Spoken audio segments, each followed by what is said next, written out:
I love being on stage. There is something about it that just gives me joy.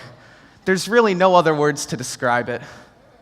Now, many people say that theater's in my blood, and I suppose that's true. You see, my father has been an actor since he was a very young boy, and my mother was actually an actress up until a few weeks before I was born, which technically means I made my first appearance on a stage when I was 0.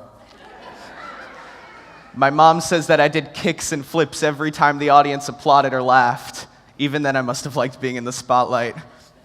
But in all seriousness, some of my fondest memories growing up come from being backstage at my dad's shows. You know, there was always so much excitement. Actors warming up their voices, dancers practicing steps, instruments being tuned, and of course, the audience buzzing on the other side of the curtain with anticipation. Then the stage manager would come and yell places, and there would be a big scramble. And then everything would get very quiet, which made the anticipation even greater. Then the curtains would rise, the lights would shine on, and everyone would be transported into a world. The actors would set the scene, and the audience would come along for the ride. It was truly magical, and I knew that one day I wanted to be a part of that magic too. But now that I'm older, I understand that magic doesn't just happen. An incredible amount of thought and collaboration and practice and heart goes into making a show what it is. In that sense, being in theater is a lot like playing a team sport. Sure, everyone needs to practice and be good at their jobs, but they also need to have teamwork, be able to trust each other and have each other's backs. Theater is live. Anything can happen. Keeping the ball in play or keeping the illusion going on no matter what happens is what makes it such a fun and collaborative experience. I also love creating a part, putting yourself in someone else's shoes and figuring out why they say what they say and do what they do.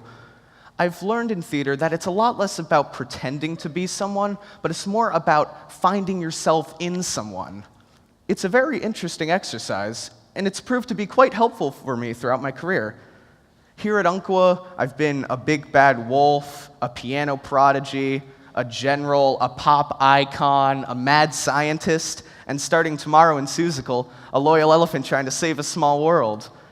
Now, as much as I'd like to think that I have more in common with a pop star than a wolf that eats small children, I've been able to find a small part of myself in every single one of those roles. Now, people think that actors are in it, for the greed because they crave attention and applause. And don't get me wrong, there is nothing better than getting a laugh in the right place or taking a bow at the end of the show. But to me, theater is much more than that. It's about being able to express a story that the playwright creates. Shakespeare once said that the purpose of theater is to reflect nature, to hold a mirror up to ourselves. And if a story is truly compelling and is told well, then the audience not only sees themselves or some version of themselves, but they have a deeper understanding of what it means to be a human. That's pretty cool, don't you think? To me, that's the real magic of theater, and that's where the true joy is found. Thank you.